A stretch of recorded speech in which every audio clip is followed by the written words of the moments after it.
bite the bad guy after she shot him. So she's a Spitfire.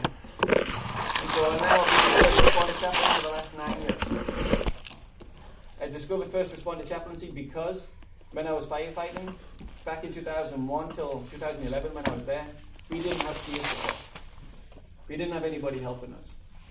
We didn't have chaplains. We had no support there. We would run calls, child calls at that.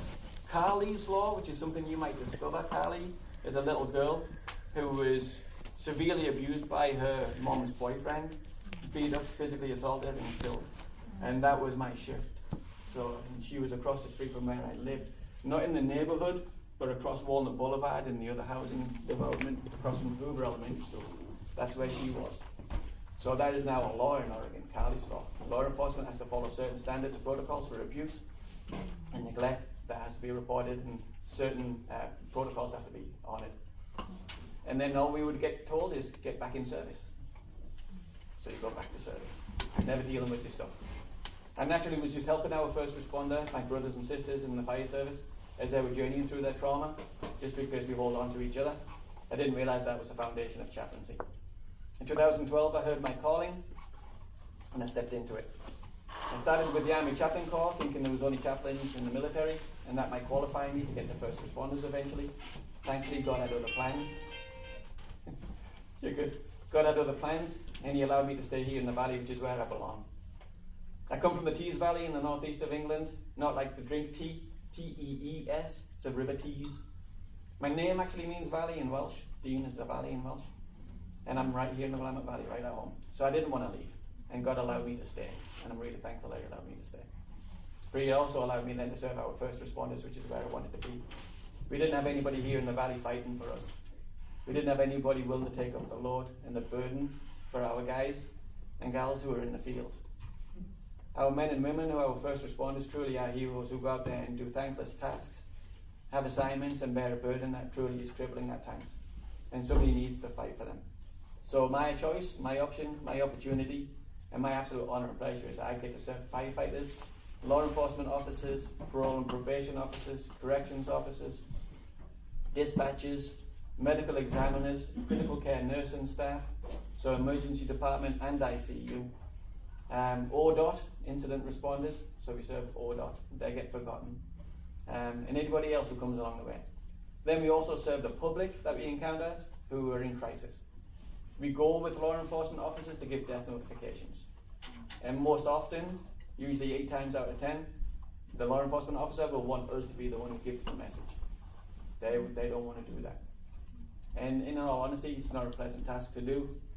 And as chaplains, we are absolutely right there in that moment of compassion, as we believe we are delivering the compassion of Christ in their crisis. So we get to do that. We get to give that to them. So we do. And then we provide that compassionate care for the member of the public thereafter for as long as they invite us in. When it's children, it's forever. It's usually forever. I have relationships now that are 9 years old because I've been a chaplain for 9 years. I'll still meet them for coffee, still go for a walkabout. I always say walk and talk. Walk it out and talk it out. And so some of the dads will want to get a beer and a burger. I'll do that with you. Get fish and chips if you can. And so, but we do whatever they want to do, right? That's what we get to do. Also serving the public is providing some grief support, grief counsel, because chaplains provide counsel. We are not professionals like you. We are not counselors. We refer to you. We make sure that we have the right people to send them to. When it's a wrecked vehicle and we give them a death notification because there's been a fatal crash, then we usually advise the family, don't go back and see that vehicle to get the property out. Let us do that for you. Because we've been on scene and we've seen it all, and we usually tell them don't see it. Oftentimes, which you might not realize, there'll be brain matter inside the vehicle, footwells will be full of blood, all those things will take place. And then when they get there, there's a severe amount of trauma involved with seeing that, knowing that was their loved one's last minute. So we'll take the personal property, clean it if it's salvageable, and return it to them so they don't have that additional trauma. So we'll do that. We do body viewings with the members of the public if they want to see their loved one more time, and we'll do that for them. I recently had a suicide at OSU. A young 22-year-old took his own life, and his family came down from Lake Oswego, where the notification was made by my friend who's a Lake Oswego PD chaplain. And when they came down, they wanted a chaplain here to view their son with them and to be able to pray and read scripture over it. So we get to do that. It's an honor and a privilege to do that. So that's how we work. But primarily, and as you see in the letterhead there, we have helping the helpers. It's about first responders first. Again, because they need somebody to fight for them like they fight for everybody else. So how do we do that? The forms that you have in front of you, those are for you just to take away. It talks about what we do, why we do it, how we actually do it. It has frequently asked questions on the back. There might be a lot of stuff that gets repeated because we might talk about it tonight, and that's okay. We have the Critical Incident Stress Information Guide, a form that we hand out, showing the physical, cognitive, behavioral, emotional, spiritual signs and symptoms of critical incident stress. That comes from the International Critical Incident Stress Foundation. We have the self-care wheel, which we talk with our first responders about making some healthy choices for their self-care. Self-care can have a little bit of a stigma attached to it because they feel a little bit soft, a little bit, I don't know. It has a little bit of a stigma attached to they're not capable of doing their job if they have to focus too much on self-care. So we're breaking that stigma. I've been teaching a lot lately. I'm now an instructor with the International Critical Incident Stress Foundation. And I have a trauma events, self-care and caring for others training that all the agencies ask for now. And I just taught 2 classes to Lynn County Sheriff's Office today for their in-service training, which is where they have their deputies who have to have mandatory training. And we talk about what are trauma events, what is critical incident stress, what is post-traumatic stress, what is post-traumatic stress injury. We break down what is anxiety and all the details for that, what is depression, all the thorough details of that. We even talk about insomnia. These are the 3 major topics that our first responders are suffering from. So we break all those down. And then we give them the insight and instructions of what can you do about it. It's all fine and well flagging it and saying what it looks like, but what are you going to do with it now you know? We talk about having epinephrine and norepinephrine. We talk about cortisol. We talk about having that enemy within. Cortisol is that toxic hormone, and it is killing them from within. Did you know our first responders' life expectancy is 57 to 63? Because of that toxic hormone. Usually around year 3 to year 7 of their retirement, they get their first cancer, or first brain tumor, or first heart condition, first heart attack. They don't live very long when they retire because of that constant enemy within. So we talk about that. We talk about how you manage that. Talk about what you do with it. We talk about why exercise, getting your blood rate, getting your heart rate going and your blood flowing to wash it out of your system after a critical incident. We have diffusings immediately after a critical incident, so we can actually sit down with that small team and talk about this event and break it down so it doesn't become entrenched within them. And then we send them to the gym. And sometimes as a chaplain, I go to the gym with them and we'll work out alongside each other so they can actually be spewing this stuff while we're walking it out, while we're working it out. Because we're going to sweat it out. We're going to pee it out because we have to drink a lot of water, right? Because our body has this natural way of flushing itself. And we're going to cry it out. There were scientists who were in a lab, you probably realize this already, that's made people cry to bottle their tears to study what was the compound of the tears and found out the stress hormones in our tears. So we, again, have to tell them, if your body says you need to cry, let it out. And if you can't let it out right here and now, then make sure that you do it when it comes up again, because we have to stuff it when we're unseen. You can't do that out in public. You've got a job to do, you've got work to perform, right? So you're not going to do it. But when that commercial comes up on TV, it's always some silly commercial. It'll make you choke up. Then make your excuses, go to the bathroom, cry it out so nobody sees. Or go to your garage and start using a hammer and a bunch of metal so you can hide the noise from it and just cry yourself out for a bit. We try to advise and counsel them to do that. More of our first responders, especially our more masculine types, SWAT team meathead types, are starting to allow themselves to do that, which is really nice. I use myself as an example a lot. I talk about now, I'm an emotional wreck since I became a chaplain. Thankfully I DVR everything because I can't watch commercials because commercials will make me cry. Stupid stuff, silly things, Hallmark movies, can't watch those. Right? Because I'm sensitive now, because I've went through so much trauma and tragedy for myself as a chaplain. So my chaplaincy serves 18 agencies in Lynn, Benton and Marion County. We cover 4,152 square miles. We can be very, very busy. Before I had my team, I have 2 assistant chaplains with me Thankfully, I have an office manager with me now. We have Kaylee, who is a volunteer, as much as she doesn't want to be right now. We'll hold on to her for as long as we can. And we have Sherry Sperling, and Sherry's with us too. Sherry does a lot of our grief support and counsel for members of the public or somebody who wishes to talk to a lady as opposed to a hairy guy, right? And everybody wants a guy. And so she serves us really, really well. And so with the 18 agencies that we serve, before I had my team, I was running 300 calls a year. That's what my average was, 300 a year. And it's impossible to maintain. That's running maybe 4 or 5 fatal incidents in a day. And it's not something that I wanted my team to ever do. It was necessary right there in that moment, because if I hadn't done that, nobody was going to do it for them. So as a soldier, sometimes you have to take a hill, and when you take the hill, you're going to grit your teeth, you're going to dig your boots in, and you're going to go for it. And you're going to hurt, and you're going to suffer, and you're going to get to the top, and maybe take your boots off for a bit and rest. And then you're going to go back to work again. So I knew I was taking a hill. Thankfully, I have a team now. So now I'm averaging 120 calls a year, but I have a lot more what we call private confidential counsels than ever before. Like, I am so full with my schedule for first responders who are reaching out to say, I need help. I need to talk to you. I need to talk to somebody now. And so PCCs, we call them, because we provide counsel. So that's our first assessment. What's going on? What's working, what's not working? What are you doing for self-care? What are you not doing? What's triggered it? Was there an incident? Was there a call? Is there something further? A lot of family dynamics. First responders have a 70% divorce rate, a massive divorce rate. And so there's a lot of relationship stuff which goes crazy. And so we have situations and incidents that take place, and then we have personal stuff which takes place. So we provide counsel. When I start to see some of the signs and symptoms of maybe anxiety, depression that's being flagged, maybe there's a few issues of insomnia, which is typical. We have a lot of insomnia in first response.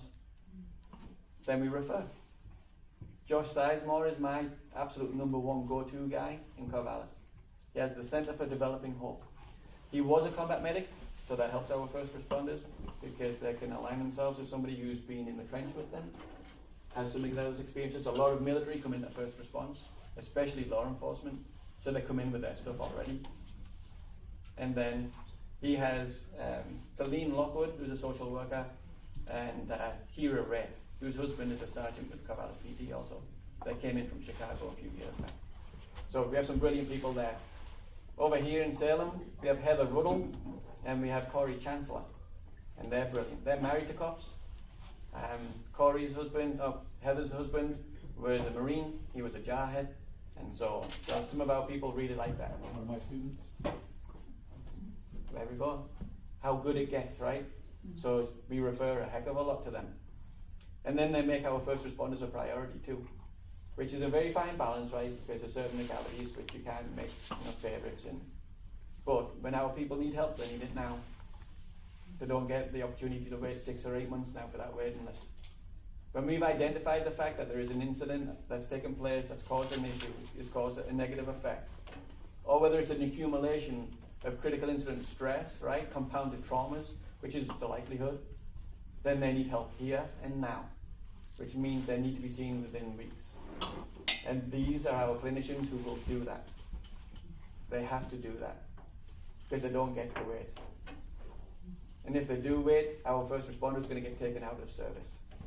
And if they're taken out of service, then that has a whole effect on their career too. And if they're not taken out of service, they're just getting worse. Just as a fighter in a ring, as a boxer, right, is where my background was. They're just in the ring taking a beating. They're punch drunk, they're riding the ropes, they're not being effective in the fight, they're just trying to cover up and get through the round. And that's not healthy for anybody. It's not healthy for them because it's not survivable. It's not healthy for the peers because they're going to make that a very dangerous spot for them to be. And it's certainly not healthy for the public, because that's when you start to see these news articles come out about cops overreacting, police brutality.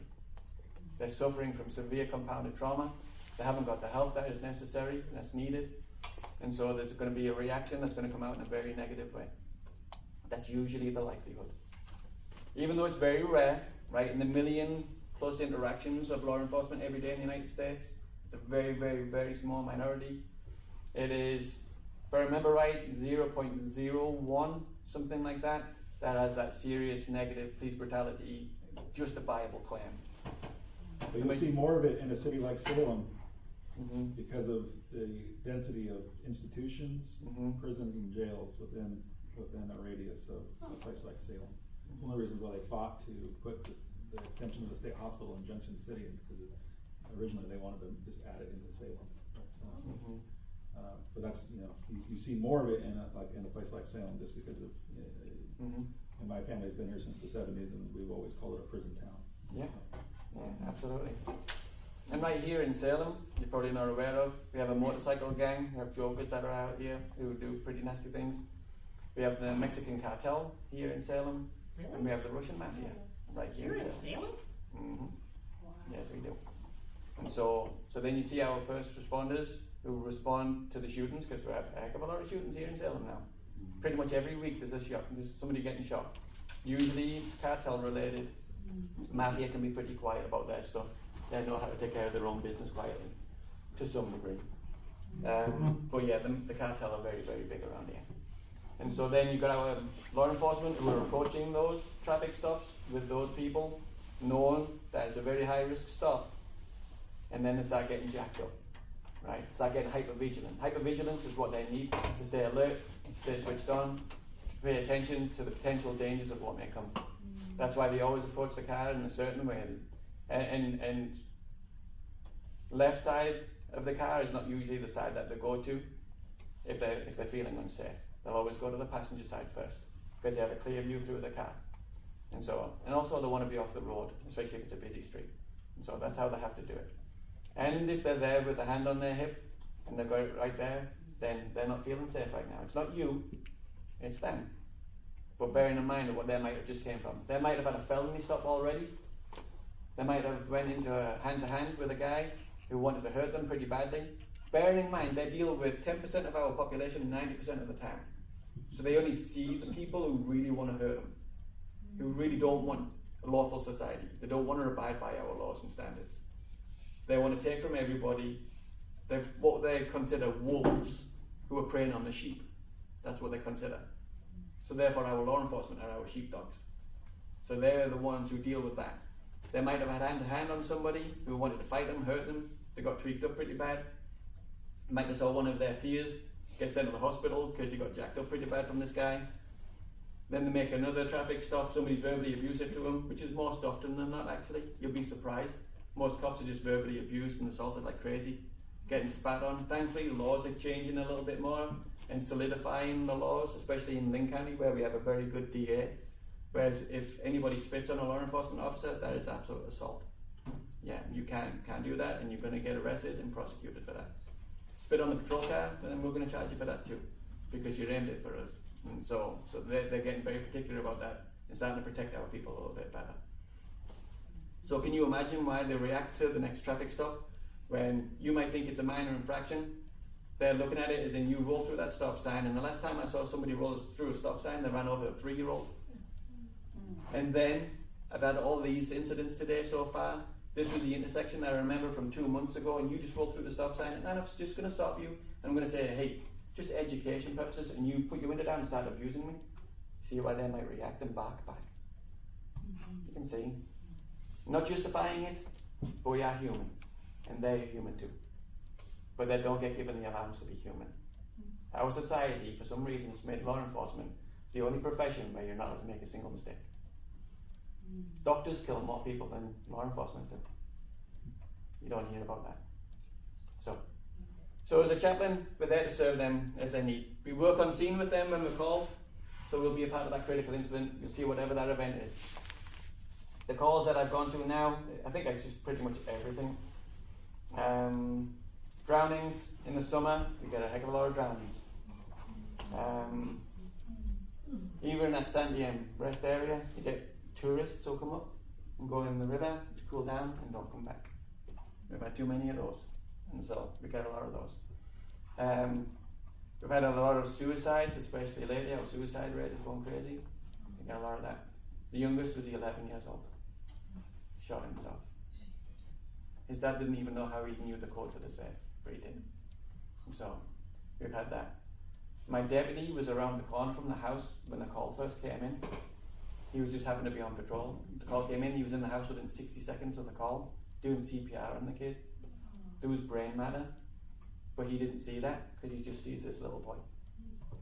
When I got there, because all I'm getting on my phone is get here now, just screaming down the phone, and I erased that. Everybody else is responding, and then my deputy comes out of the house, and he had his gloves on because it was winter, his leather gloves, and he's mad, and he just squeezes them, and all the blood just drains out of his gloves. He was just horrified. That shock was absolute that. And so my job then is to take care of him. I assigned a chaplain to take care of the family right there and then, provide that compassionate care until we're able to get secondary care established for them. We are it. Then he was mine, and I walked this out with him.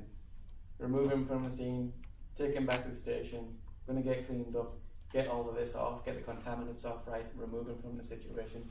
We're going to stabilize him, and we're going to talk as much as he wants to talk. And if he doesn't want to talk, then we're going to be okay with that too. But I'm going to stay with him until I can get his wife with him. Get his wife home from work, and then we're going to take care of him.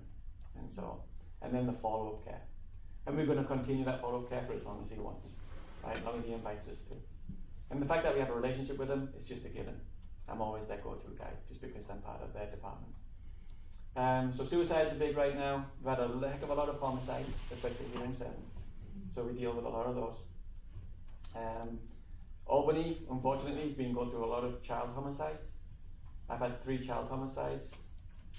And so, mom was obviously mentally distressed, sliced the throat of a 3-year-old and put her back in the crib.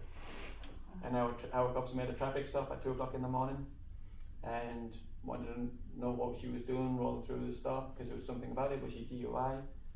And she makes this comment that, I killed my baby. And it's like, did you really?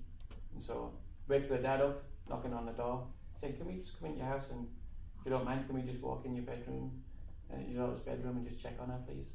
Can you stay outside? And he was so trusting, he was so wonderful. He said, yeah, whatever you need to do. And rolled the cover back, and she was there with a throat cut. We've had 2 moms who've drowned their kids. And so we're getting a lot of mental distresses, out there in the community. We're getting a lot of mental illness out there. And so you said that was in Albany? Mm-hmm. Okay. Yeah. So we've had a few. I live in Albany, so. Mm-hmm. Yes, ma'am. The homicides in Salem, is that like mostly like gang related stuff? Or Yeah. That we've had a domestic murder suicide, and so we've had those as well. But mostly gang stuff is the cause here for us right now. Mm-hmm. We've had fatal house fires. I've had out in Staten a few years ago. Mom killed her 2-year-old, then set fire to the house to try and blame her ex for it. Like we've had that. So then there's an investigation takes place, and then there's a whole procedure with that, because law enforcement wants to take, fire wants to take the baby out, but then is this a crime scene? So then fire has strict protocol of what looks like a crime scene and what doesn't, so we don't contaminate the scene. Like there's a heck of a lot of complexity with on scene, with fire scene, and so there's a lot of balancing the play right there. Unfortunately, fatal car crashes are going up. We're getting a lot of impaired driving. The synthetic marijuana that everybody seems to be wanting to take these days causes them to absolutely black out while they're driving. So they go comatose, and they've been killing people like crazy. My last crash on Highway 34 a few months ago was a single mom with 3 kids. There's nobody there for the kids. And so it wasn't her fault. But the kid blacked out behind the wheel, just went comatose, survived it all. And so the 7-person fatal here on I-5 was my call for the migrant workers who were killed. So that reminded me of a battlefield. It looked like an IED had gone off and tore everybody to pieces. It vaporized one individual. And so it was really severe. So our first responders are seeing all of this right now. And then our firefighters have been called to several where there's been a crash involving fire, entrapment, and they can't get them out, and they're hearing them scream and burn alive in the cars.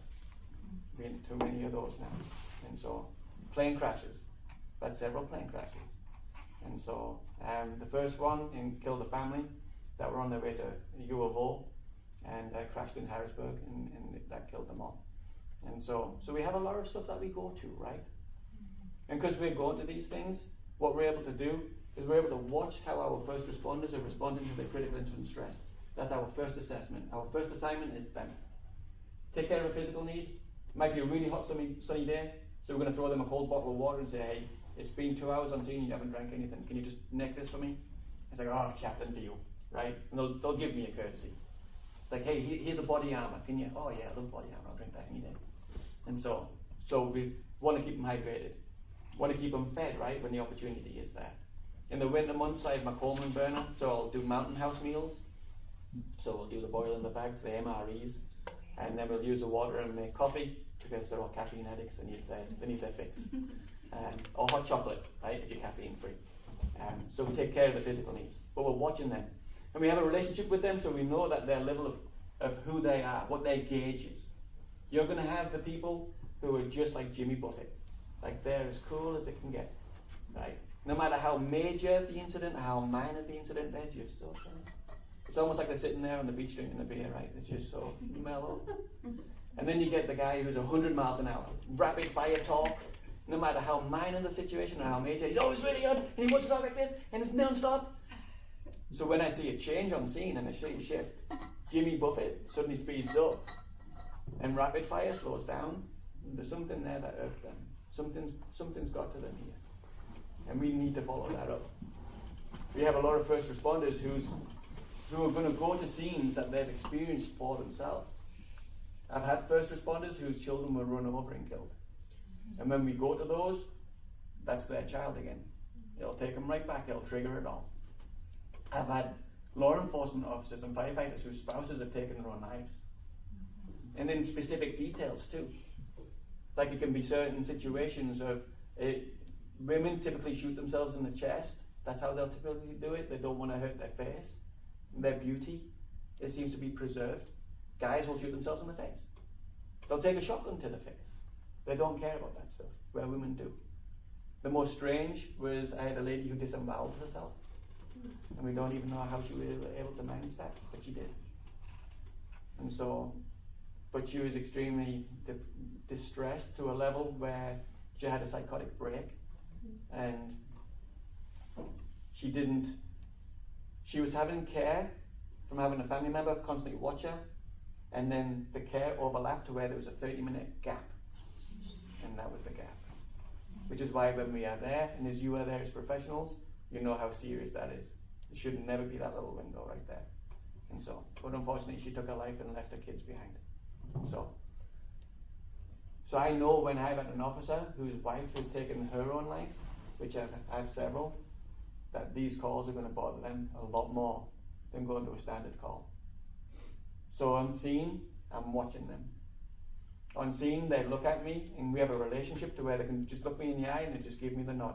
Like, I'm okay, I'm solid right now. Like, okay, you know I'm here, right? Yeah. And then afterwards, when we're wrapping up, and it's usually a long investigation because all deaths are investigated thoroughly. We want to make sure that there's nothing else at play, right? Then I'll ask, do you want to talk now or later? And it might be, hey, how about you jump in the passenger seat, let's go for a drive. It's like, okay, I'm going to ride with them for the next hour. They might have the confidence to say to dispatch, take me off. Take me off until I say otherwise. I might say to their supervisor, I'm going to be riding with them, can you take them off for a bit? It's like, oh yes, good. I have agencies who allow me to take their people off shift for 7 days. Critical incident leave is what it's called. 7 days, unrecorded. It's not leave bank, it's not PTO, it's not admin leave. It's just take them away, do the right thing, take care of them. Just let me know if they're not going to come back. And then we'll address it from there. So we can get them the critical leave. So we're watching our first responders and how they're reacting. Most often than not, when we're on scene for whatever that fatal incident might be, and it's a big incident, especially like plane crashes and like drownings where we have search teams looking and going through the river. It can be a big chaotic scene. Search and rescues, which turn into recoveries up on the mountains, because we go all the way up the mountain. You know, we go all the way up to Mount Jefferson and all that place with Lynn County and everywhere. Like, we go in the middle of nowhere sometimes. It's a big, big operation. So some of our first responders might not even see me on scene because it's so spread out. But in the days that follow, I get a phone call or a text message typically, right, because they avoid phone calls. And the text message is, can we talk? And then I'll put down everything that I can in order to get to them. And they will open up the conversation by saying, well, you know because you were there. That was effed up. It's like, actually, yeah, it was. That was messed up. I'm a chaplain, so I don't say bad words anymore. Supposedly.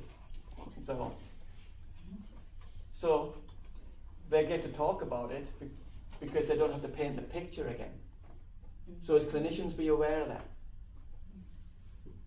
They get really bogged down and really frustrated with having to paint the picture all over again. So be cautious with that. It's easier for me being on scene just as a little chaplain because they just get to say, well, you know, you were there. It's like, yep, I do. And that's okay. And then they can go straight into it. So you might have a harder time how you navigate that. And I'm not a professional like you, so I'm not going to know how you do it or what to do with it. But just be aware of that. And so as we journey through that on scene in the days that follow, sometimes the spouses or significant others will be the ones who call us because they haven't been brave enough to call for themselves. And then I'll get the phone call. And it'll always be a phone call when it's a wife or a girlfriend. It's amazing how they will talk on the phone, but the guys won't. They'll just text you. And they'll call and say, he's not doing okay, or she's not doing okay. Can you come by the house? It's like, yeah. Like, when? Today? Tomorrow? When? When works for you? How essential is this? What's going on? What is the sign and symptom that you're seeing that's the worst? And they'll talk about that. They'll talk about, you know, whether they're dreams, or whether they're unable to sleep, whether they're depressed, or whether they're angry, you know, whether they're anxious, whatever it might be. They'll talk about the signs and symptoms that they're seeing. And some of them will be, yep, just get here now. It's like, yep, I'll be on my way now. Some of them might just ask, can you come tomorrow, like 3 o'clock? I said, yep. Are you going to let them know that I'm coming? Because I would prefer that. It's like, yeah, he knows you're coming. I told him I was going to call you. It's like, great. That makes it so much easier. So we'll go in and we'll just have time. We'll talk to them as couples, right? You know, whatever that dynamic is. We just love our people. We want to care for them. They might not understand their walk of life, where they come from, their background. They certainly might not understand mine, right? And where I come from. Nobody understands where I come from. They just imagine it's a royal family in Hugh Grant and everything's wonderful. But it isn't. So, but we just want to love them where they are. We want to serve them where they are.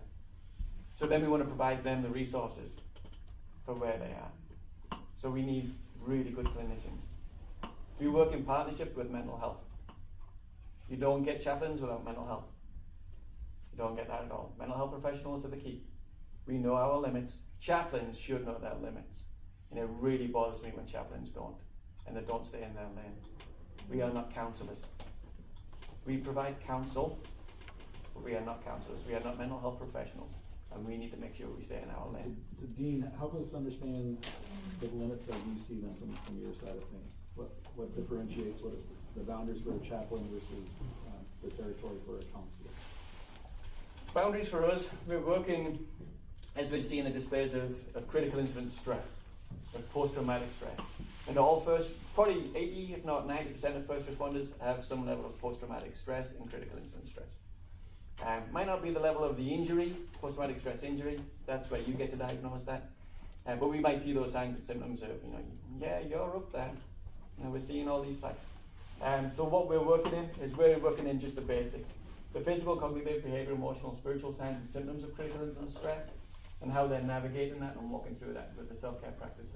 So you'll hear his language on that side of things. You'll hear post-traumatic injury and you'll hear post-traumatic stress, but you'll hear them using less and less post-PTSD because that has a lot of baggage attached to it. So you'll hear that. I'm hearing that already in his language. So I got diagnosed with post-traumatic stress disorder in 2015. I had 5 years military service, like I shared, 10 years with Corvallis Fire. When I left the military, nobody told me. Losing a friend, and having a career-ending injury, or them both, right, either or, and them both, can lead you toward having a post-traumatic stress disorder at the time. And so, nobody told me. My training, or my relocation training from the British Forces, was 2 weeks, and it was how to be a civilian again. Talk nice, stop saying the F word, stop being angry. That's what it was. Like, stop being a soldier. It's like, how do you stop? You just literally programmed me. You programmed me to be a fighter. You programmed me to kill people. I was good at my job. I loved my job. And that was what I was trained to do. And the intention of military is to strip you. Physically, mentally, emotionally, spiritually, if they know you're so inclined, right? I hid my spirituality so they couldn't get that from me. And they want to rebuild you. They want to reprogram you so you're not corrupt. There's no ounce of civilian left inside you. So you don't think like a civilian ever again. So you're going to function. You're going to respond and react appropriately. Because if you suddenly think when you're in the middle of a mission, then you're already hesitated, it's too late, and you're going to get shot. And then you're going to get your mate shot. You're going to make a mistake. So you suddenly become this robot. You become this machine. And then you leave and say, now be civilian and be nice again. And it's like, how does that work? Now I don't belong out here anymore, because I've had 5 years of this constant. And I don't belong in there anymore because you kicked me out. So our veterans, especially when you come across veterans, there's a tremendous amount of guilt and shame that they work through. Thwarted belongingness. Remember we talked about that first couple of weeks? Mm-hmm. You no longer have access to the group that claimed you, and you claimed them. And you have nobody else now that is willing to claim you, like they did. You're in no man's land. And it's a very lonely place to be. And you see why you get into some addictions with our veterans when they're out, because they don't have their groups anymore. The homogeneous groups, right? It's all gone away. And so for me, I came out, became a firefighter, was compounding my post-traumatic stress. Had no idea what any of that was because nobody ever talked about it. Had battalion chiefs who would just tell us to get back on shift, get back in service was the phone call. So we would mop out the medic unit from all the blood that was left over in it, return all the equipment back in the med boxes, decontaminate everything, wash down our boots because we're flooded in blood, and go back to service. And that was what we were doing. So then in 2015, going through all my training to get my chaplain credentialing done, one of the last classes was identifying symptoms of PTSD. And I saw them all in me. Now I have the sweetest of wives, the nicest, most gentlest, kindest woman in the world. She grew up the daughter of a pastor in North Albany. Never heard anybody shout until she married me. Like, the family just don't talk like that, right? And then she met me. Like I said, she was short-sighted. She really was. You know what she's like, yeah. And so I went to my wife thinking, you know, I'm going to make a confession right here, and she's going to be so sensitive. And she's just going to say, oh, maybe. And I said, sweetheart, I think I might have PTSD. It's like, you think? 14 years! I've been telling you to talk to somebody! It's like, where's my Mindy? She saw it. She saw it all. I had no clue. I was clueless. And that's a side too, to extend grace. Because like, how can you not see it when everybody else has seen it? You're living it, so you should see it. I had no clue. I knew I could get angry. Not with my family, not with my wife or my kids. Anybody else who wanted to hurt them. Oh, I can get angry. I'm a fighter, right? What's my natural inclination? I'm going to go nose to nose. You want to take me on? I'm good with that. I'm willing to take my chances. I'm a fighter, so I would take it on. The strange American rule of you can turn right on a red light. That was weird. Especially when you've got green and you're going, and then they do it to make you slam your brakes on, right? You get a guy who gives you the finger. I'll bite that finger off. And I would try. See, my reactions would come out. I would become very agitated, right? That's how it would come out for me. And so it would come out for me and it still happens now. And the reason why I call it an injury now is because I went through a clinician to get help who specialized in trauma. She specialized in EMDR, and she didn't do a good job of it, actually. She didn't understand military, and so she put me in a trench and didn't get me out of it. She put me in a bit of a pit. So I really am very particular about vetting EMDR clinicians to make sure they're right. And right now, there's a group in Portland. Stephanie Conley is the clinician up there, and they are training chaplains and peer support team members in EMDR. And I think it is horrendous. It needs to be an absolute licensed clinician who does that stuff. They're saying, well, it's only a portion of it. The fact is, you can do so much damage with EMDR if you don't ground the person properly. Remember what I told you, right? The workshop model, you learn some skills and you try it out and pick something that's, not a big deal. You can't know that on the front end. You can't know that on the front end. So we have chaplains and peer support team members who don't even maintain their critical incident stress training, their individual and group crisis intervention training. They don't maintain that. They get one class, and then 8 years later, they're still like, how do you do this again? And then you want to get them certified in EMDR? Like, that's just wrong for me. Like, I do not endorse that. I speak against it, and I am being a little bit blacklisted with the group from Portland now because they're all over it, and I refuse to participate, and I refuse to endorse my agencies to get to it. So I had a clinician who put me in a pit. And so, but I went and got help. So I consider it an injury because when we talk to our first responders, we talk about the fact that, hey, I broke my shoulder, I busted my shoulder in 2015. It took me 3 years of recovery. My shoulder is not the same as it used to be.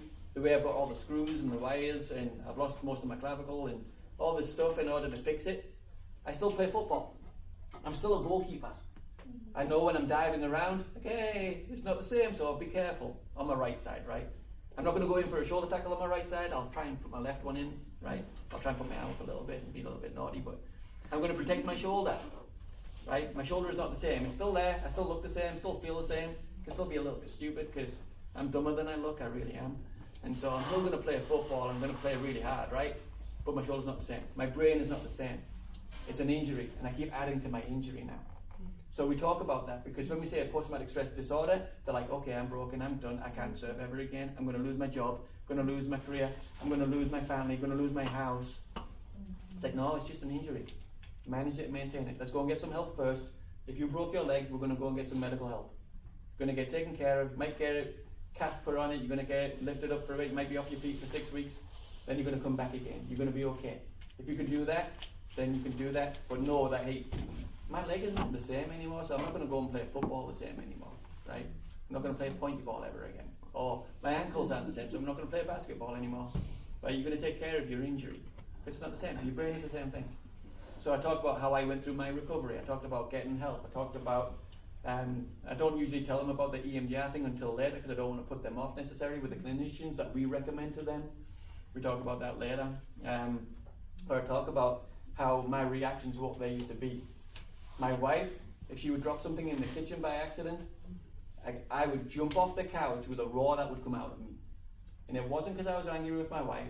I didn't care about the dish she broke. I didn't care about the kitchen floor. Even though it's really nice oak, I didn't care about that stuff. But there was a roar that would come out of me. This fight would come out of me. That's what would happen. It was completely outside my control. When we had our son for the very first time, I had a brand new baby. Never held a baby until I held my son. And we brought him home, lived in a tiny little apartment. So we have a queen size bed, and you have to turn sideways to get out. Right?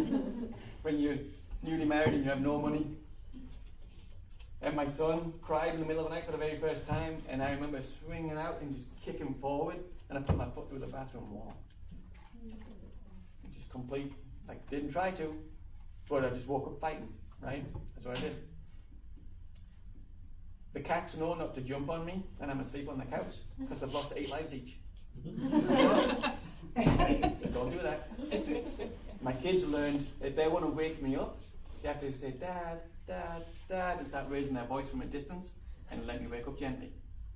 It's a lot better now than it ever was, because I manage it and maintain this now. I didn't know what it was back then. So that used to be some of my signs and symptoms.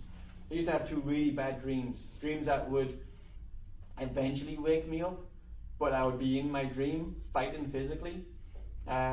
I describe it as, you've seen those Halloween suits, the lycra suits that you can have them in all different colours, yellow, purple, and this was a black suit, and you can't see the face, you can't see the features, right? It's just this black lycra suit. And I was in hand-to-hand combat with this individual, and I'm losing, and I feel my life being extinguished. And I would be fighting this while I'm asleep, with my wife next to me, scaring the living daylights out of her. Then eventually I would be there, and then I'd be like, hey, what's up? And I'd just see the fear. It's like, what's the matter? Like, is there a noise? It's like, it's you. It's like, what? And then the other one was a dream being a covert operation, doing intelligence gathering in a building, and we get bugged out. So we get caught, we get bugged out. So the team splits. When we do that, there's a rendezvous point where we're all going to meet up, regather, regroup, and then have the next plan of where we're heading, right? And we get bugged out. So we're all splitting, and they're on me. So I'm going to take cover in the building, and I'm going to try and hide it out, and they're getting closer and closer and closer, and I know this is just going to be one last shootout, and my life is going to go away very quick. So I would wake up with these very, very vivid dreams. When I went through the clinical care that I needed with the mental health professional, those dreams went away. Finally removed those dreams from me. I still have the other reactions because of the injury. I keep adding to my injury because of the work that I'm doing in emergency services. And as I talk to our people, I'm just going to manage it and maintain it. I know when I'm not doing okay. I know when I've had my fill, when I have those verbal reactions. I had it a month ago. After that 22-year-old. The 22-year-old was a really, really difficult suicide. I'd lost my nephew in April unexpectedly. He was only 17. He was 6 weeks away from being 18. He died of an undiagnosed heart condition, and collapsed and died on the tennis court instantly. And we were really close. He was going to be a cop. He wanted to become a cop because I kept on introducing him to cops, so I was kind of corrupting him that way. And so I lost him. We lost him. My kids are grieving. That's their first loss, right? So we're kind of struggling a bit. And then this 22-year-old looked like my nephew. And he died by taping a plastic bag over his head and just laying down on his bed. And like, it was really, really difficult to imagine him just going away like that. And so I fell asleep on my couch. My wife dropped something in the kitchen, and I did that reaction. And then my wife knows, because I've talked to her about the critical incident stress information guide. If I do these things, it's not you, it's me. Just understand it's me. Just know that there's a fogginess, there's a chaos in my head right now, and I just need to bring it back down again. And so she's very gracious to me now. She used to get very angry before because she thought I was being angry with her, and it's not. So that's why we talk to our first responders about communicate with your spouse, significant others, teenage children. Let them know this is who you are and this is what you might be experiencing. And when you do, how are you going to navigate it together? So they can extend grace, a little bit of kindness. And also when you come home from work and you're dealing with critical incident stress, when you're still stuck in hypervigilant mode, you come home, you're tired, you're detached, you're apathetic. As equally as you've spiked with that adrenaline and all that cortisol, when you get off shift, you don't go back to your normal baseline level. You're as equally spiked, you drop as equally below. That's why first responders are so disconnected from their families, because there's nothing left to give. They've fixed everybody's problems, solved all the issues that they've faced, answered everybody's questions, fought everybody's fight, and now I'm home, I've got nothing. I can't even think straight. So then you have a loved one say, hey, what do you want for dinner? I don't know. What do you mean you don't know? What do you want for dinner? Chicken or steak? Don't know. The reaction is uncaring, unkind, unloving. In their head, it's just a case of, we bark orders at each other all day long, and we're good with that. We bark at each other all day long. In first response, that's normal. Shouting at each other, that's okay. It's not personal. We do that. At home, we don't do that. But we don't disconnect when we go home. All the loved one at home wants to know is, how can I help you? How can I love you? How can I serve you? So I work with our first responders to say, hey, when that happens, when you go home, you know you're in this trauma fog. You know you're dealing with critical incident stress, this hypervigilance, you know you're going to be dropping. When you do, you can't focus on anything, and you know when you can't focus because you're going to turn the game on, but you're going to be on your phone doing this all the time because you can't focus for more than 30 seconds. You know you're in that mode, and now you've got to work through that mode. Don't settle in it. You still got to put your kids and your spouse and significant others first. You still got to help yourself work through it. So what you need to do is this, this, and this. And what we're advising them is, first of all, be kind. If your loved one says, what do you want for dinner? You need to say, sweetheart, I don't know. I can't even think straight right now. Can you make that decision for me, please? And they're like, yeah, of course I can. It's going to be chicken. It's like, chicken? Everybody wants steak, right? But let them know they can make the decision for you. You can't think for yourself right now. Let them know, hey, remember that form that's stuck on the fridge? Right now I'm kind of really chaotic like that. I'm kind of busy right now. My head is full and I can't make those decisions. Can you help me? Yeah. When your kids come to you, Dad, you want to play catch outside? Say yes every time. It might be 5 minutes, it might be 10 minutes, it might be a whole hour, but yes, you're on the hour that you're going to get. They're going to grow up and they're going to leave you very soon. You get a short window with your kids, and you better give them the best of you, not the leftovers from you. So choose them first. Here's a stat for you, Dean, you can put in your back pocket if you don't already know it, but as a parent, 80% of the time that you'll spend with your child is done by the time they're 15. Mm-hmm. 80% of the time that you will spend with your child is done by the time they're 15. So that means for the rest of your life together with them, right, you've only got 20% of that time. Yes, My youngest son's driving, I'm seeing that right in front of me, right? Mm-hmm. Yeah, it's amazing. And so, but how they have to make choices. And it is self-discipline. You have to choose. You have to work really hard to work through it. I'm an example of that. I've done that. I'm so thankful now, with my son being 20, my daughter being 18, that they've been able to come to me and say thank you for things that I had no idea they paid attention to. The biggest honor for me is when they say thank you for putting me first. What I get to do is I just get to be a chaplain. I'm honored and privileged to be a husband and a father. My first mission. I will never give my first mission up for anybody. God, my family, a job, right? God will always be first in my life. My family is my gift from my Heavenly Father, who's blessed me way beyond measure. I don't deserve them. So they deserve the very best of me, to fight for them, to serve them, love them, provide and care for them in every way that they need. So I do what they do. And I tell that to our first responders too.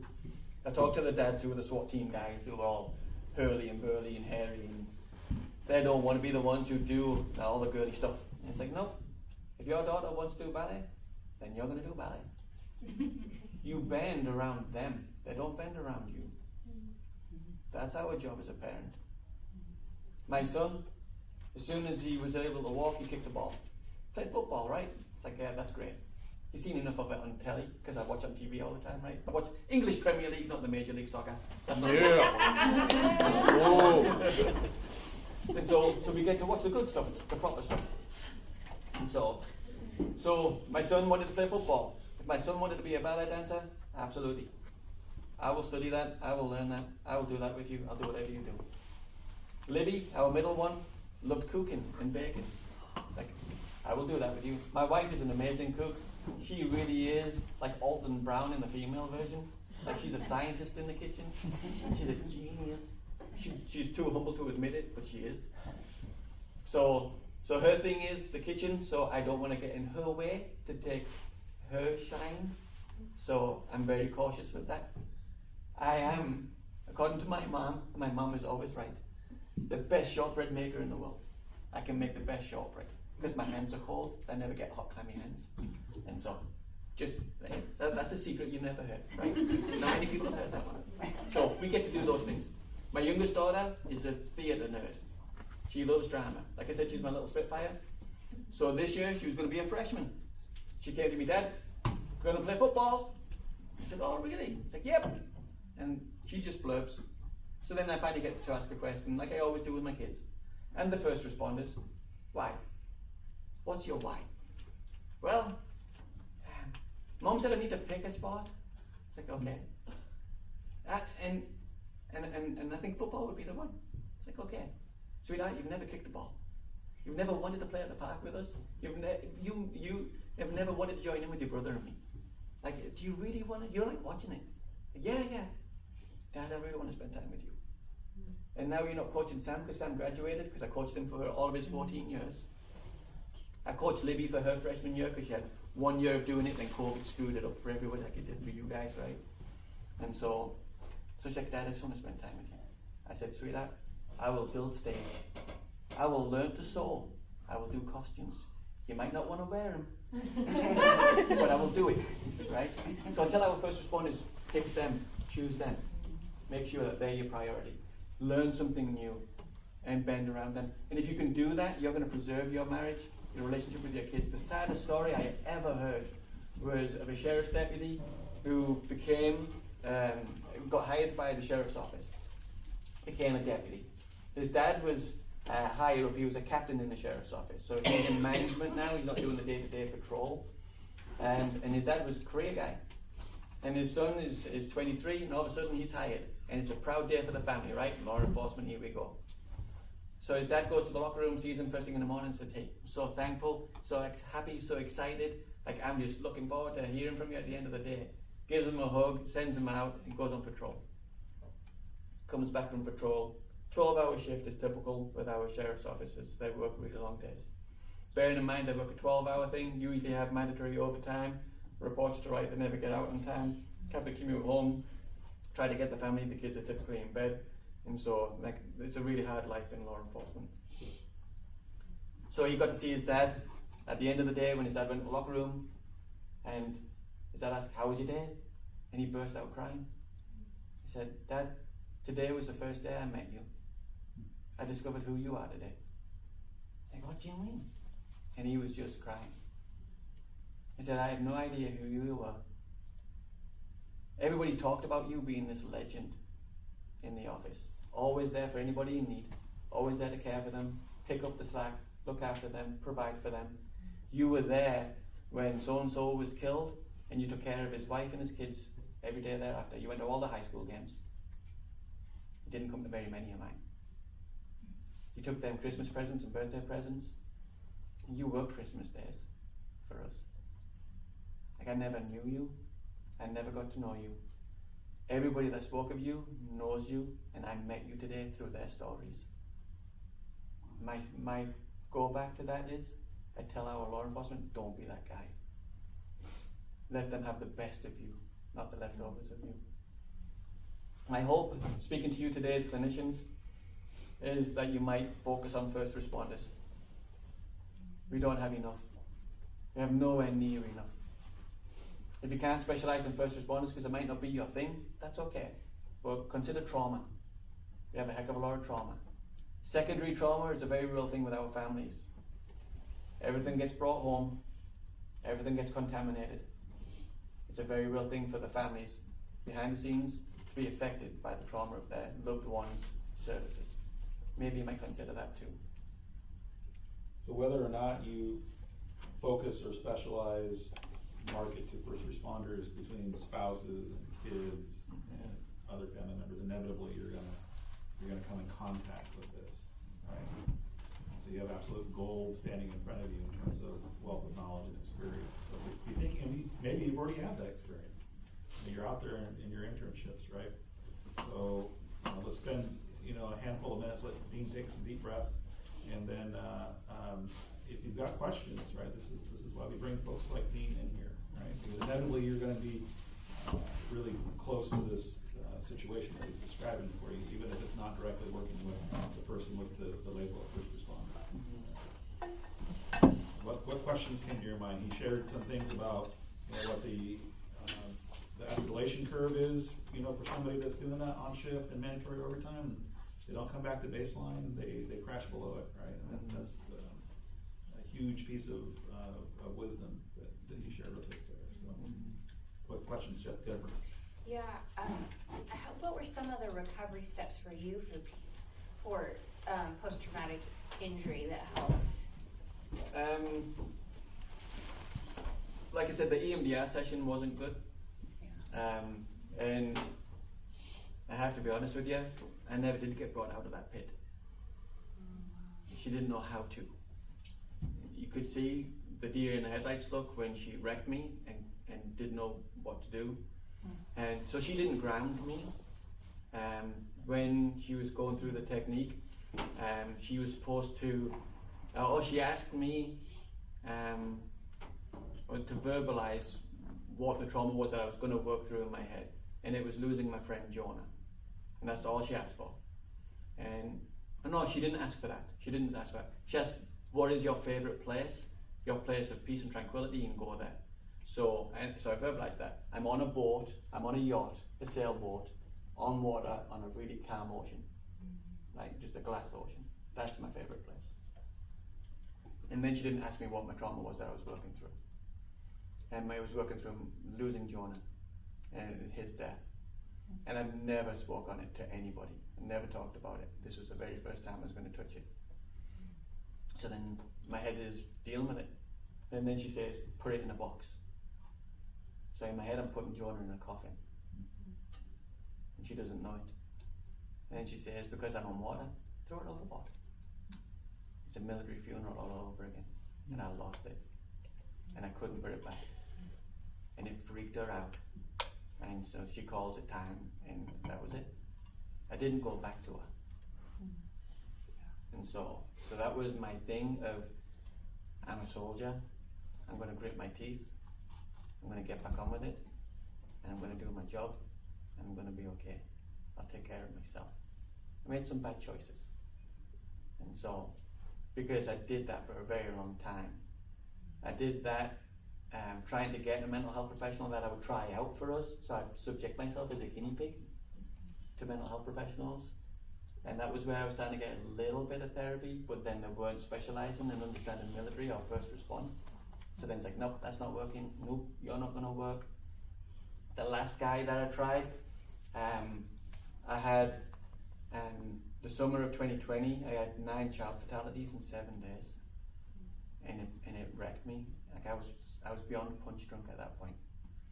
And we work extensively with those families, because with kids and veterans, we'll do their funerals and celebrations of lives and all the rest of that with them, all for them. Like we'll go above and beyond and provide some grief counsel and the logistical support and practical support. So it can be several months of work for that individual family. So I'm thinking by the time I get to September, I'm going to take some time off. And then we have the wildfires on Labor Day. And then we have this massive response, evacuation centre that we had to coordinate and set up. I got deployed on a task force by the Fire Marshal's office, State Fire Marshal's office, because I'm still a firefighter. And I was down on a holiday farm fire for Mackenzie Gorge. My team defended Vida and Nimrod.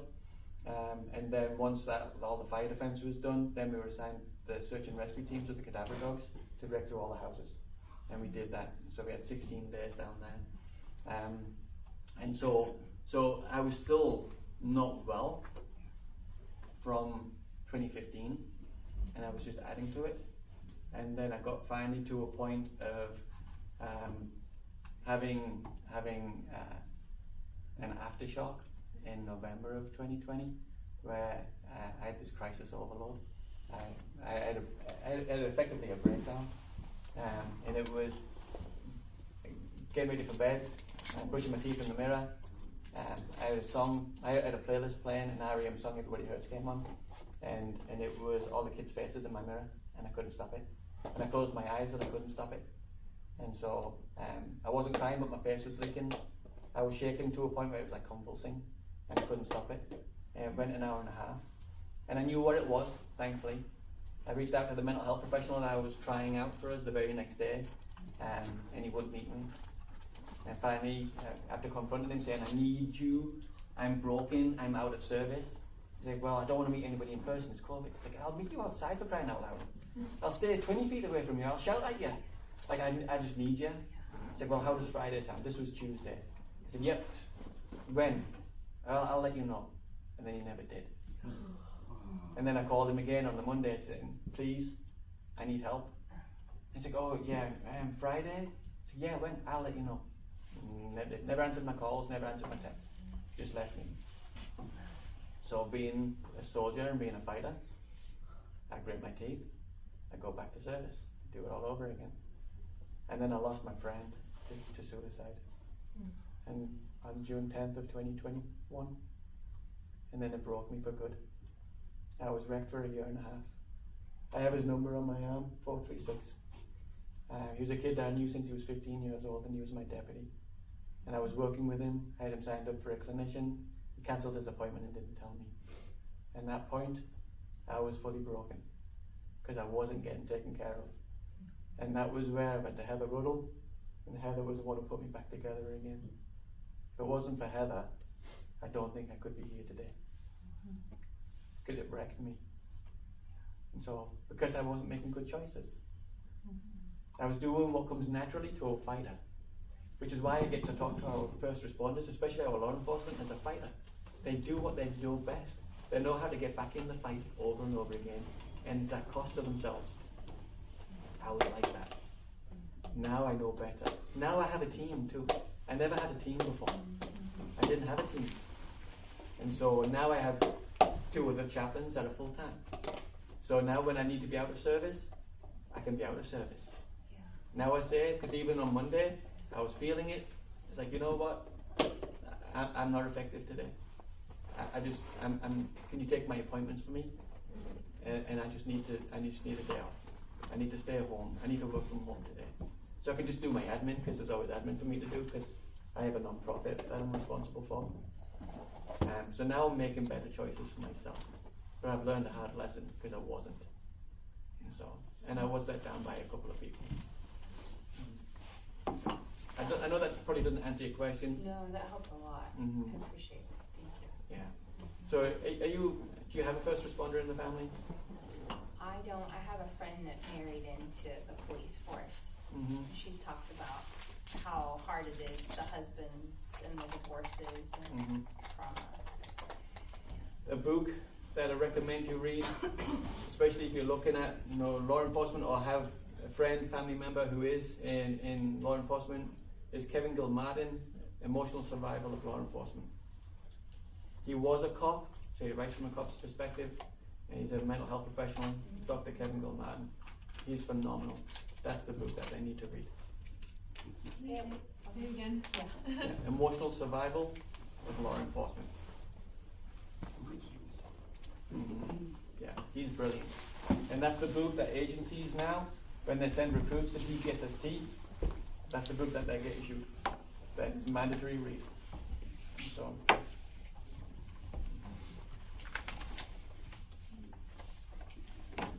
Yeah. Do you work also with like, or are there mental health professionals that work like as crisis responders, like with the sheriff's department, and then do you help them, or do you just help the first responders themselves? I'm sorry, I don't think I understand the question. Since I think there are mental health professionals that, go out on calls sometimes because there might be a mental health. Okay. The crisis team? Yes. Yes. Like they go out with the crisis team. Do you ever help them, or do you just help the actual first responders? No, we help anybody within the office. So we help everybody. So we say as chaplains, we serve the janitor to the chief. Okay. It's as simple as that. And we will do whatever they do. So sometimes it's just cleaning the floors and vacuuming with the janitor while they're doing the graveyard shift, and we just want to walk alongside of them for a bit. And their families, everybody that's behind the scenes for them, we serve them all. So we have, in Albany, we have a clinician who is on payroll. She's the mental health professional for the crisis response. She's an individual. We have a second person who just got hired a few months ago, but they're there for the members of the public, dealing with that level of mental health in the community that's necessary.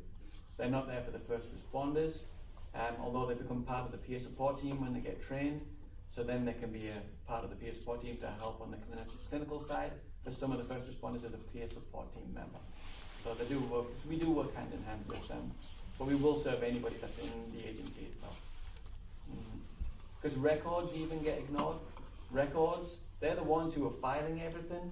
Evidence, where they've got clothing, they have stuff that's contaminated, they have rape stuff, they have all those things. So, and then photos. yeah, crime scene photos, and then they're reading and reviewing all of it. Our detectives, our forensic detectives, they're the ones who are responsible for looking on the internet and finding all the stuff that the bad people want to look at and seeing all these kids get abused. And I wanted to share the details of what comes out of their mouths, but you couldn't even imagine it. And they have to look through it, click picture after picture after picture, the document, create a case so they can take it to prosecution. They expose themselves to it all. They expose themselves to everything. So we have to take care of them really well. And so they get pretty broken pretty quickly. And it's a special niche. So once you're good at it, man, that chief doesn't want you to leave it because nobody else wants to do it. So then they can be stuck in this spot for like 10 years and you wonder why they might be a little bit dysfunctional after that. Yeah, they've got a lot of help that's needed after that. So, Any other questions for me? So my question kind of comes from a client that I do have, if it's okay for me to ask. She's come into counseling to prepare herself for the trauma because she wants to become an EMT first responder, and I'm just curious, how would you help get someone prepared for the trauma that they're going to witness and experience? In all honesty, it's just a matter of you have to jump in the trench. You have to see what sticks. Volunteering is the way to do it, because in order to volunteer, you will be exposed without being responsible for it. That's the way to do it. Because you will be able to be on scene, you will have some responsibilities on scene, but it's going to be very, very light responsibilities as you're starting out. And you're going to see pretty quickly if you can do this or not. And I've seen several, and you'll see them with 1,000-yard stare, because they've turned up on scene, it's whatever fatality is, having to cut people out of vehicles, pull pieces of people out of vehicles to put them back with the body again in the bags, and and then you see that 1,000-yard stare. It's like they're not going to stay at this, or they're so impacted by it, and we can work through this trauma that they might come back stronger, more resilient for it. So the 7-person fatal that we had on I-5, that was my son's call. He was 19 and very green. It was one of his first calls with Jefferson Fire. And like I said, so if you don't know the incident, it was a tractor trailer, guy from California who was impaired. It's a massive case going on right now in prosecution for him, so you'll read about it in the media a lot. Was already getting called in saying that he's impaired, he's drifting or he's falling asleep, he's hitting the shoulder, he's kicking up all the rocks, and he's getting back in the lane and he's drifting over. When he came northbound to Sandiam Rest area where all the 18-wheelers park up on the shoulder, the big wide section, he took the third lane, which is the exit lane for the rest area, and stayed in the lane and went straight. So migrant workers, the base of operation is in Brooks.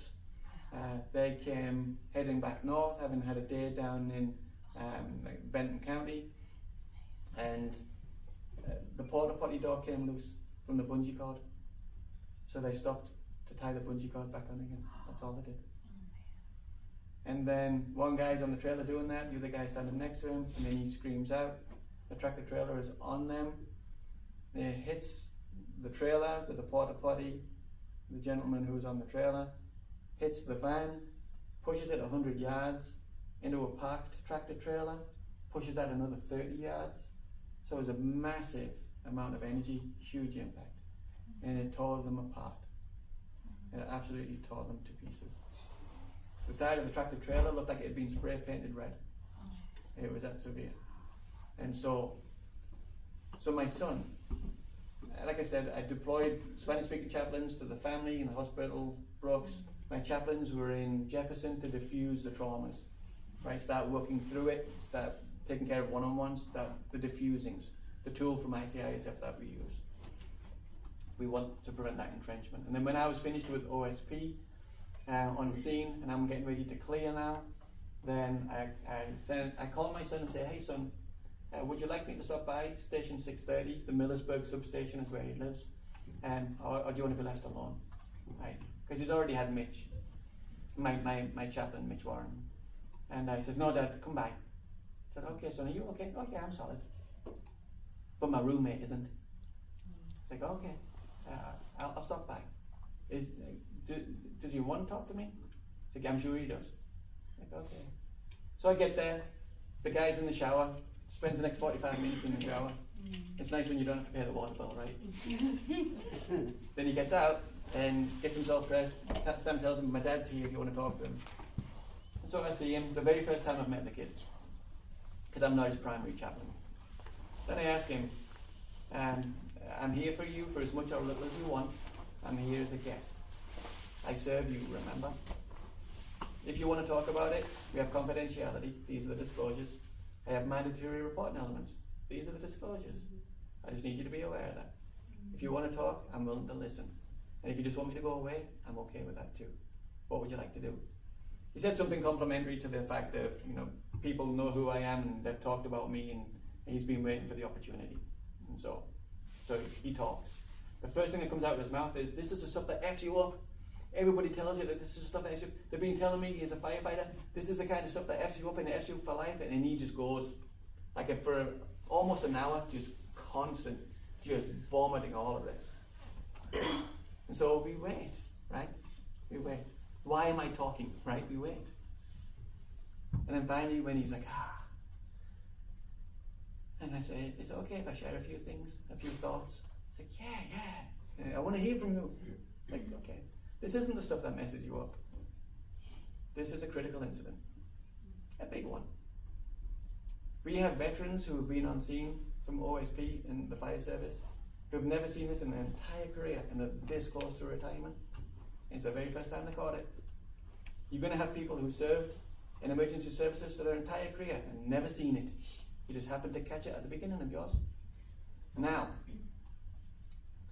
what you do with it is what's going to count. Now, if you follow these steps, these methods of self-care practices that we're going to coach into you, if you follow my advice and stay in relationship with me for as much or little as you invite me to, and if we need to continue further care and referrals, follow those instructions and follow through, then this isn't going to be messing you up anymore. This is going to make you more resilient. It's going to make you stronger and more capable. And you will be able to help those behind you in 15, 20 years when you're a lieutenant and say, hey, this is what I did for me. Because I had this really bad one. But I came back stronger for it because I did these things.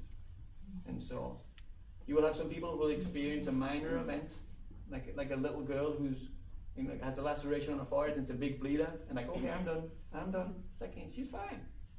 Like, she's after, it's a band-aid. But they're done. But being a volunteer would be like a good testing ground to find that out.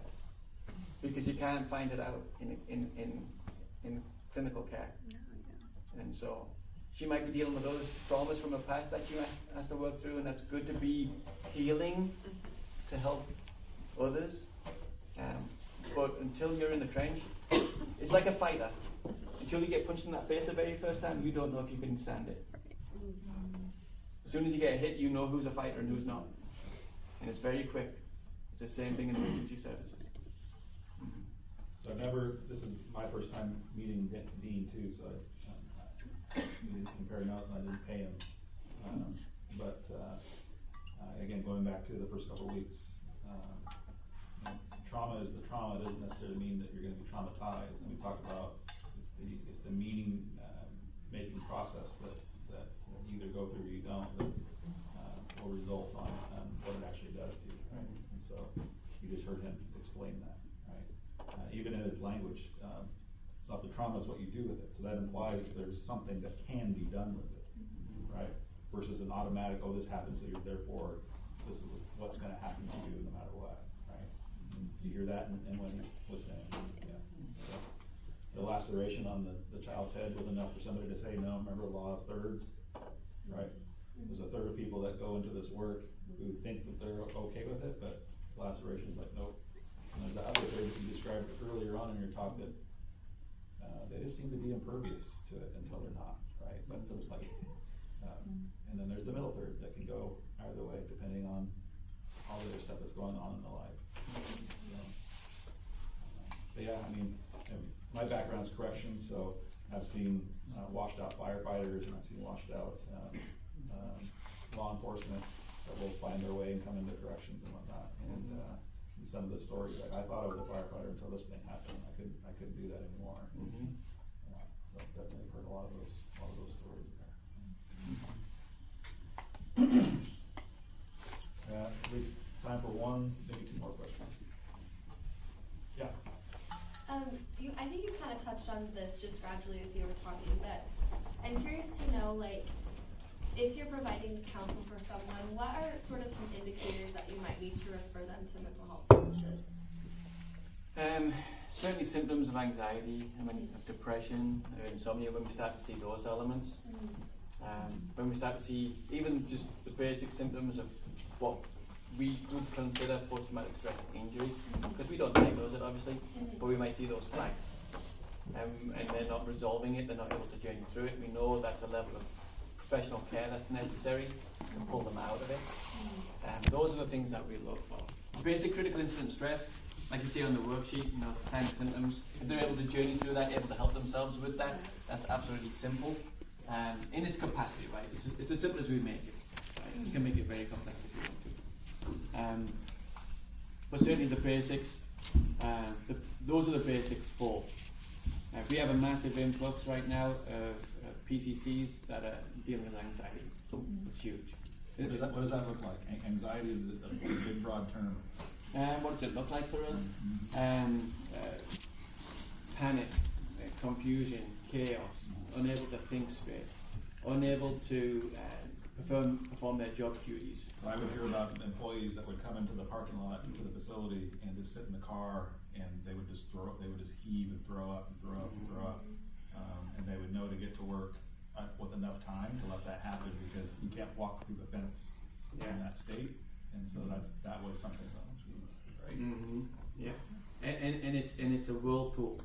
It's just constantly pulling them down. We can't get out of it. Even looking at tax season, like all of a sudden that might be so overwhelming they can't get themselves through tax season, and finding themselves defaulting on taxes and basic things, basic bills, responsibilities at home. It's just so overwhelming. It can be severely crippling.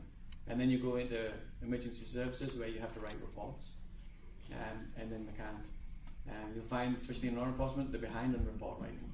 And then they start to get in trouble with administration because, like, the 12 reports behind, and they're just going to keep stacking up, right? Or you'll even get some who get disciplined because you're like 30 or 40 behind, and now you're going to be sent on admin leave because now there's an investigation of why you're failing your duties.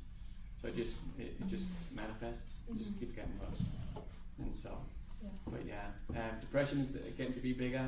This especially was spiked during COVID. I think everybody saw a lot of these spikes. And then, but like I said, dealing with insomnia is a very big one. So as soon as you see the symptoms, like, and these are persistent, it's chronic. It's not just temporary. It's not momentary. It's chronic insomnia. This is going on for a month. Then we can work through some stuff there. Insomnia is another big, broad term too. So what are some things that might be characteristic or things that you know to look for? So inability to sleep, inability to maintain sleep, because that's a big one. First responders typically are going to be going. If you ask a first responder, do you get more than 6 hours of sleep a night?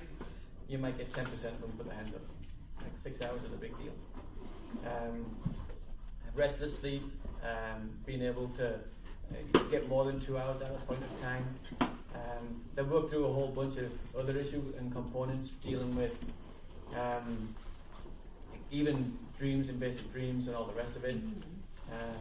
There's a heck of a lot to it. So if you're not sleeping well, but you know you need to sleep, then what does a first responder do then, potentially, or often? So they'll drink themselves to sleep, and so that'll be something that numbs the pain, and they'll do that pretty quickly, because that's part of that process of. It's usually dealing with critical incident stress. It's dealing with those memories and the basic thoughts. So then they'll go to drink, and then we really talk about alcohol. I advise you do not finish your shift and go home and drink a beer. Do not touch alcohol. You're dealing with critical incident stress. You're dealing with your level of trauma. There's some level of exposure. It might be really severe. It might be really minor, but it's some level. And what you need to do in that now is take care of yourself. Drink lots of water. You're going to need to work it out, walk it out. You're going to need to be able to talk it out. So we want you to get that blood pressure going. We want you to have the blood flow, get the heart rate going. We want you to start getting that cardio going. And we tell them, even if you can't go and get yourself to a gym, we talk about movement. We use the word movement especially. You just move. And walk around the block for 10 minutes. You can't walk around the block and you have a set of stairs in your house. Do the stairs for 10 minutes. If you don't have a set of stairs in your house, get down and have 10 minutes. Do a set of 30 push-ups, do a set of 30 sit-ups, do a set of 30 burpees, rest for a minute and do it all over again. Get that cardio going. That's what we talked about doing. But avoiding alcohol is a big one because you know it's an inhibitor, right? It's a depressant. So it's going to prevent that REM sleep. So there's no cycle there of restoration for the brain to heal itself. So that's important what you just said, right? And so people will turn to substances like alcohol so they can go to sleep, but they're not getting the rest, they're not getting the restoration even though they're asleep, right? So. And that's another symptom of insomnia is you've had a full night's sleep and you wake up feeling wrecked, like you've had none. There is an idea that your brain shrinks 10 to 15% while you're asleep, and it's the idea that it's one of the ways the body then will shove the toxins out from the brain on a regular basis. So if you're going to sleep with alcohol in your system, your body can't do that anymore because your body's focused on getting rid of that the alcohol in the system, right? So literally your body will stop. This is the reason why if you're trying to lose weight, you shouldn't drink. Because if you take an alcohol, your body's like, I gotta focus everything on getting rid of the alcohol and nothing else happens. And so same thing with sleep, but it's when we get it, you know why they do it, right? But it's just that compounding factor, right? It's adding to the injury, like you talked about. And for them to work through critical incident stress itself, it's going to be a 72-hour process anyway for the body to try and get back to some level of normalcy. They'll never get 72 hours of break because they work a 12-hour shift typically, 10-hour shift at best. The 10-hour shifts with mandatory overtime, so getting the 12 hours regardless. So they're going to work 4 shifts. Then they're going to get 3 days off, so they're going to get that 72 hours finally.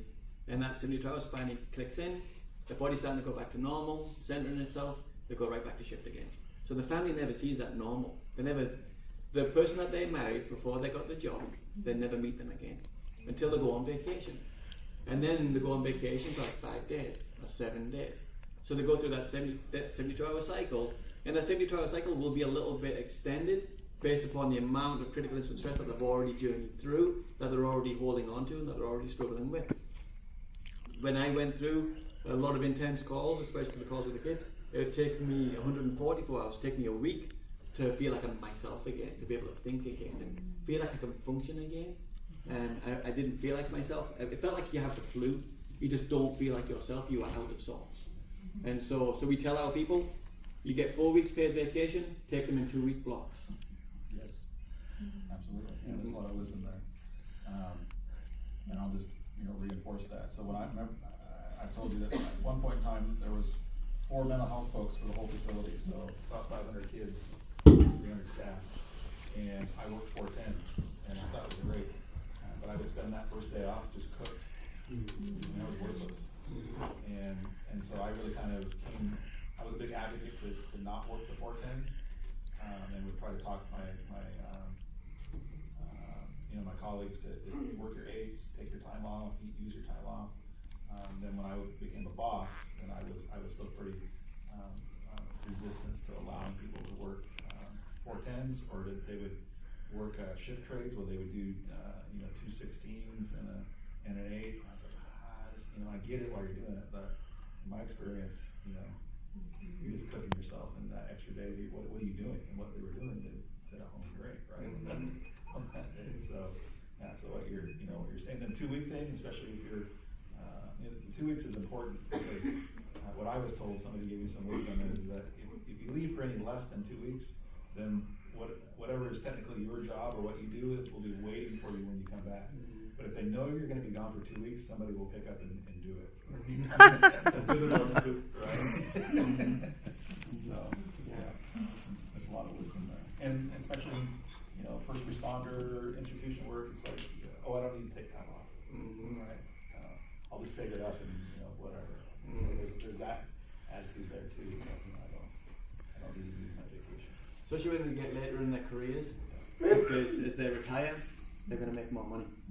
Work as much overtime as they can, because they get that last salary, and then all that leave bank is just going to get paid out. And so then they hurt themselves for the financial gain. Everything costs something. You remind them everything's going to cost something. So it's going to hurt you physically, mentally, emotionally, even spiritually. It'll affect your relationships too. And so, is it really worth it? Does it have a dollar value to it?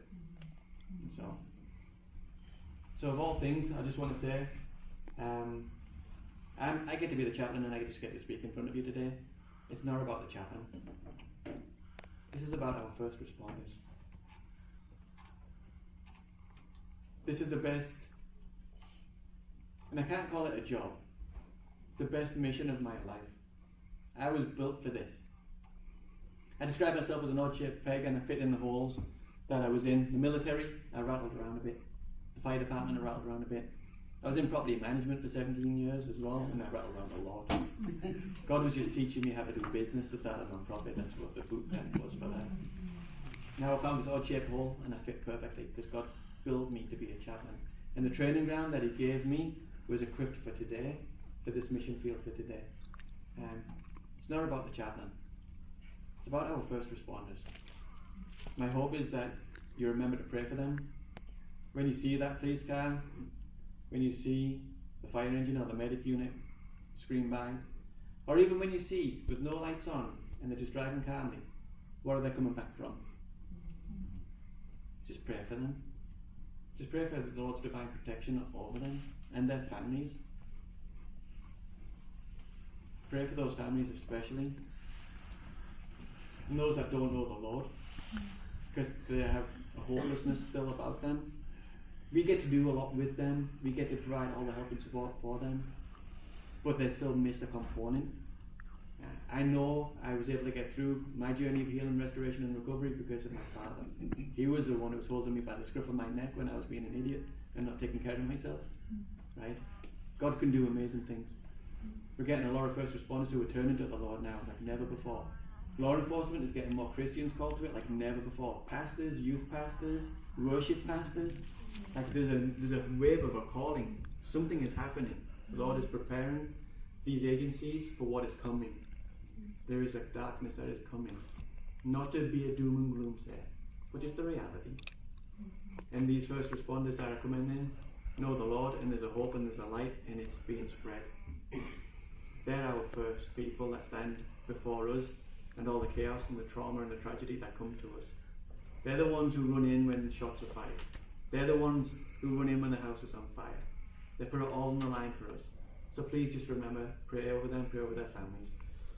Remember the chaplains just in addition to, that's fine. But I do want you to know, I get to speak on their behalf.